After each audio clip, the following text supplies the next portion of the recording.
Las 12 tribus se han reunido con un anfitrión desconocido en una casa extraña. Sin miradas no hay cobijo, y la voz no hace la palabra.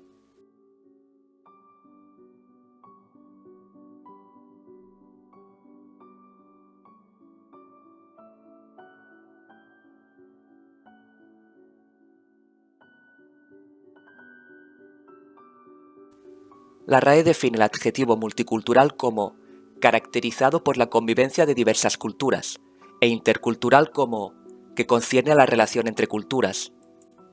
Es importante destacar la diferencia entre ambos términos. Mientras lo multicultural consiste en la convivencia de diversas culturas en un mismo lugar, lo intercultural se basa en la relación entre culturas que comparten un mismo espacio común, es decir, en la interacción entre ellas. Este matiz es sumamente relevante e insistiremos en ello en el apartado Modelos de gestión de la diversidad cultural. Teniendo esto claro, podemos afrontar un tema tan complejo como el que tenemos entre manos. Para abordar el plano fáctico, es decir, lo que ocurre, aludimos al concepto de multiculturalidad e interculturalidad. Sin embargo, para aludir al plano normativo o de las propuestas sociopolíticas, hacemos referencia a los conceptos multiculturalismo e interculturalismo.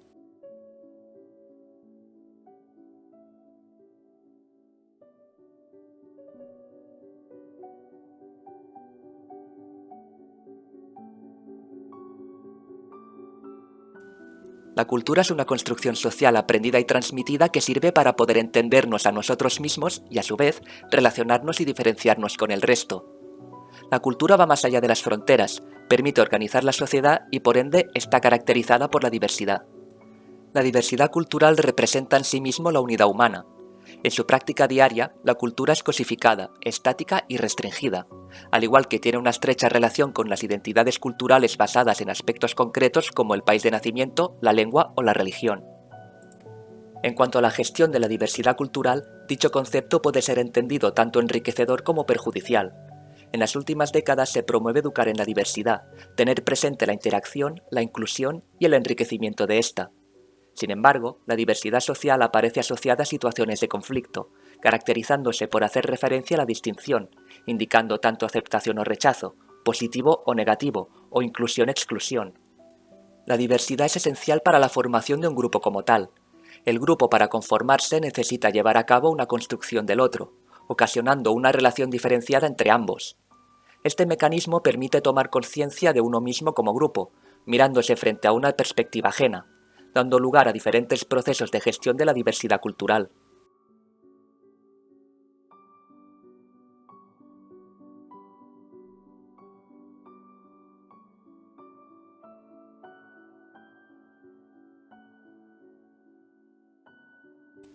El modelo multicultural hace referencia a la existencia de la condición de diversidad cultural en un mismo contexto. Así pues, el modelo multicultural reconoce la diversidad cultural existente en las distintas sociedades.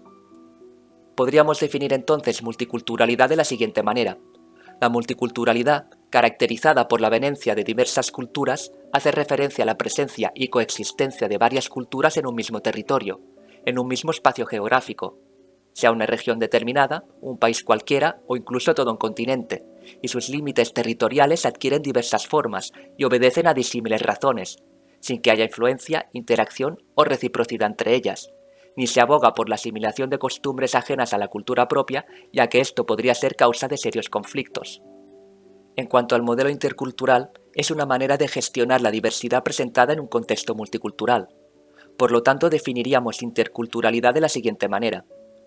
La interculturalidad, es decir, todo aquello que concierne a la relación entre culturas, hace referencia a las relaciones desiguales, establecidas entre diferentes actores culturales que en algunos casos conforman identidades étnicas explícitas.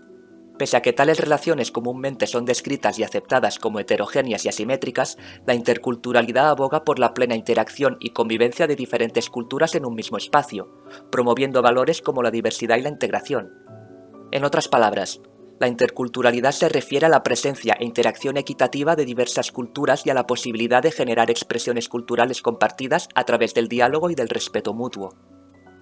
Cabe diferenciar entre interculturalismo e interculturalidad. Cuando se alude al concepto interculturalismo, hay que destacar que se utiliza en el ámbito normativo, como propuesta de cómo deben ser las relaciones de dicho contexto. Desde esta gestión de la diversidad cultural se fomenta la convivencia de la diversidad a partir de dos principios diferenciados: el principio de igualdad y el principio de la diferencia, o principio de la interacción positiva. Cuando se alude el término interculturalidad, se hace referencia a un término descriptivo, donde se defiende las relaciones étnicas o se visibiliza la diversidad.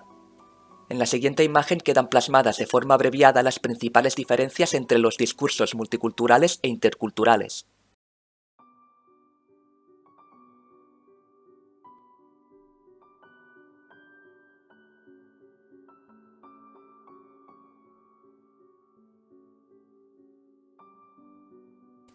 La palabra incluir es gramaticalmente un verbo intransitivo irregular que básicamente significa encerrar, poner dentro de algo o colocar dentro de unos límites. Por su parte, la palabra integrar, que gramaticalmente es un verbo transitivo, regular y pronominal, puede entenderse como completar, incorporar o formar parte de un todo. Es así como desde esta perspectiva estrictamente etimológica, todo lo integrado está incluido, pero no todo lo incluido está integrado. En consecuencia, lo idóneo es integrar a cualquier miembro recién llegado a nuestra comunidad y no solamente incluirlo, y de ahí que la expresión correcta en el ámbito de lo social y político y en todo lo referente a este asunto sea integración. Entonces se habla de integración cultural cuando se produce un diálogo entre las diferentes culturas, las cuales conviven interrelacionándose sin necesidad de perder sus rasgos culturales propios. Es así como las diferencias culturales son concebidas como una oportunidad para el enriquecimiento y desarrollo mutuo de aquellas sociedades donde dos o más culturas coinciden.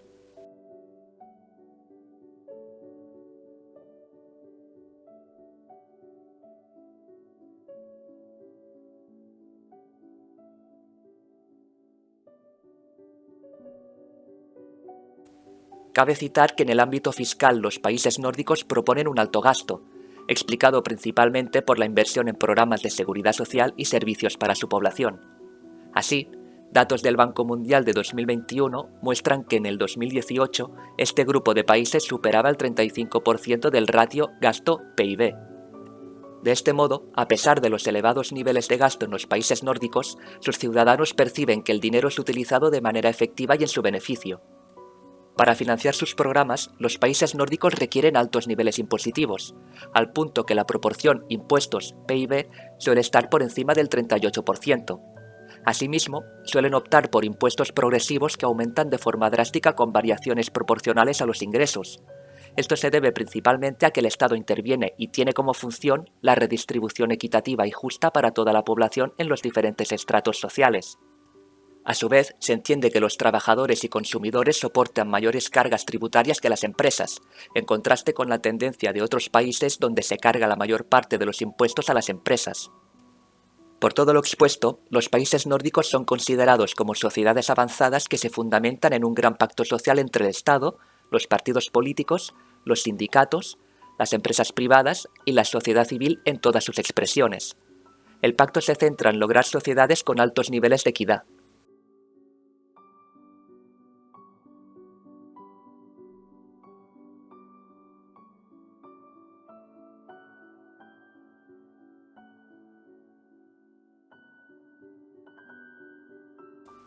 Los emigrantes altamente calificados prefieren establecerse en países que cuenten con menores impuestos, mientras que el sistema nórdico atrae a inmigrantes menos calificados.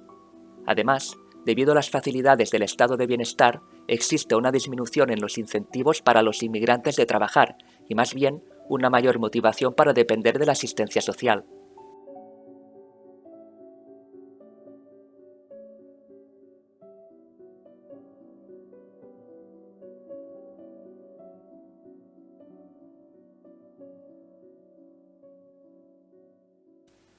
A lo largo de los últimos 30 años hemos visto una creciente preocupación por la segregación y la guetización étnica y socioeconómica en los países escandinavos, tanto en los medios como en el debate público.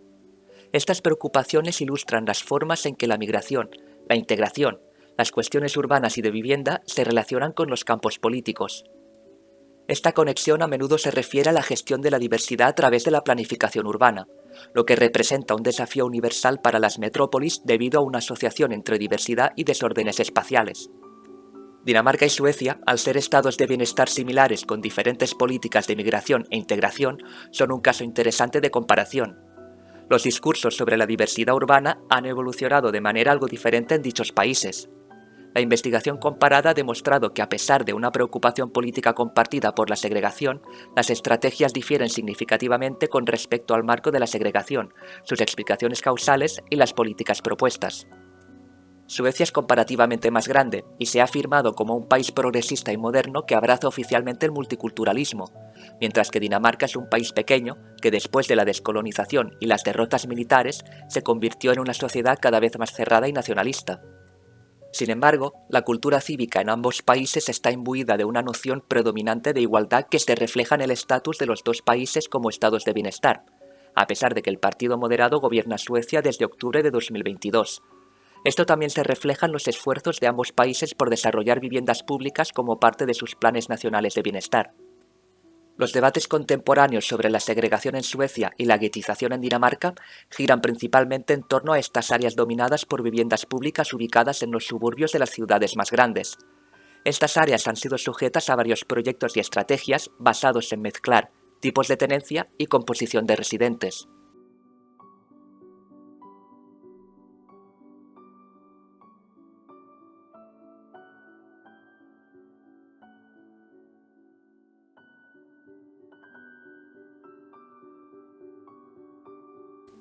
En marzo de 2018 se publicó el documento gubernamental One Denmark Without Parallel Societies, No Ghettos in 2030. El problema principal, la vivienda pública donde al menos el 25% de los residentes tienen origen no occidental, se menciona desde el principio. Con este documento, el gobierno lanza un nuevo término para la vivienda pública que lleva 5 años o más en la lista del gueto, el gueto duro. Para las áreas categorizadas como guetos duros, se promociona como una solución una combinación de tipos de tenencia mediante la demolición o la privatización, desplazando así a los residentes. En este documento el gueto es visto como un contraste y una amenaza para la sociedad danesa, que se basa en valores democráticos como la libertad y la seguridad jurídica, equidad y libertad de pensamiento, tolerancia e igualdad. Una preocupación general en este documento es la cohesión, que está relacionada con la insistencia en una sola Dinamarca. El documento afirma que el gobierno insistirá en que todos los ciudadanos adopten las posibilidades, los valores y las normas en los que se basa la sociedad danesa. Eso garantiza una Dinamarca cohesionada y sin sociedades paralelas. Una preocupación recurrente es la de que los inmigrantes no occidentales no participan en la sociedad en general, sino que se agrupan en áreas de guetos sin contacto con la sociedad circundante. El tropo espacial de hacer que la gente salga de sus hogares en el gueto y entre en un entorno danés implica que los inmigrantes son pasivos y no participativos en la sociedad. Este movimiento de salir del gueto y entrar en la sociedad mayoritaria también es solicitado en los esfuerzos generales de integración para hacer que los inmigrantes abandonen el presunto aislamiento en sus hogares para integrarse en la sociedad.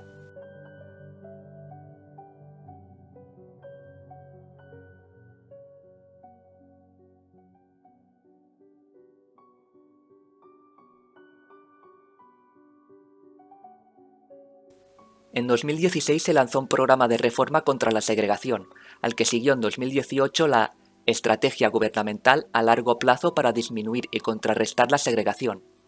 Esta última estrategia tiene como objetivo mejorar la situación en los suburbios y contrarrestar los problemas estructurales detrás de la segregación. La estrategia problematiza las divisiones sociales que conducen a una sociedad fragmentada, donde la injusticia crece y el crecimiento disminuye. Su visión es reducir las divisiones y crear una Suecia segura y unida. La estrategia define 5 áreas interrelacionadas de intervención: vivienda, educación, mercado laboral, democracia, sociedad civil y criminalidad. Además, considera que la lucha contra la discriminación en el mercado laboral y de vivienda es un componente para reducir la segregación. La estrategia de 2018, haciendo uso de un nuevo vocabulario, describe las zonas con desafíos socioeconómicos como áreas caracterizadas por un alto desempleo y desempleo de larga duración, baja participación en el mercado laboral, alto porcentaje de personas que reciben asistencia social, resultados escolares insuficientes y baja participación democrática. Problematiza la concentración de solicitantes de asilo y recién llegados en áreas con desafíos socioeconómicos por contribuir al hacinamiento y el retraso en la integración, y por sobrecargar el sistema de bienestar de los municipios. También problematiza las bajas tasas de empleo entre las mujeres de origen inmigrante no occidental y la falta de participación en actividades deportivas entre las niñas de origen extranjero. La estrategia de 2018 establece que el factor más importante para disminuir la segregación socioeconómica y las divisiones sociales es que las personas tengan un trabajo y se mantengan a sí mismas.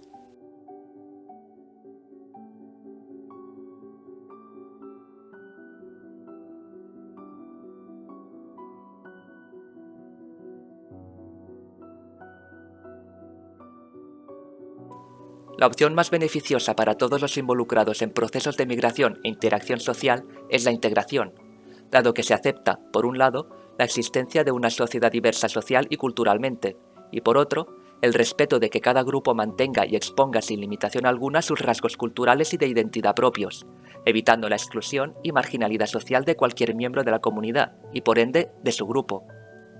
Ese reconocimiento podría conllevar, en principio, a una convivencia de cierta conformidad expresa, de cierto grado de tolerancia, pero no esencialmente de verdadero respeto y aceptación. En otras palabras, se da la situación real de sociedad multicultural. No hay que ver la multiculturalidad como un hecho negativo, pues este podría, y suele ser, el primer gran paso para la conformación de una comunidad real o sociedad intercultural, donde política, justicia y educación constituyen las bases necesarias para su construcción. He aquí donde las políticas de integración y derechos culturales deben ser puestas en marcha. Los movimientos migratorios originan un efecto dominó que no media con el tiempo ni el espacio, ni con leyes o fronteras, sino que fluye de manera natural y espontánea, e inevitablemente se suscitan nuevas relaciones, se descubren nuevas realidades, se enfrentan nuevos retos, se crean nuevas comunidades, se forjan nuevas y diferentes sociedades. Es así como la interculturalidad debe ser concebida como un fenómeno más allá de lo exclusivamente social y político para considerarse un hecho más humano y afectivo. Por interculturalidad puede comprenderse el conjunto de procesos psíquicos, individuales, colectivos e institucionales forjados por la interacción de culturas en una relación de respeto mutuo e intercambios recíprocos, con el fin único de salvaguardar una relativa identidad cultural de los participantes.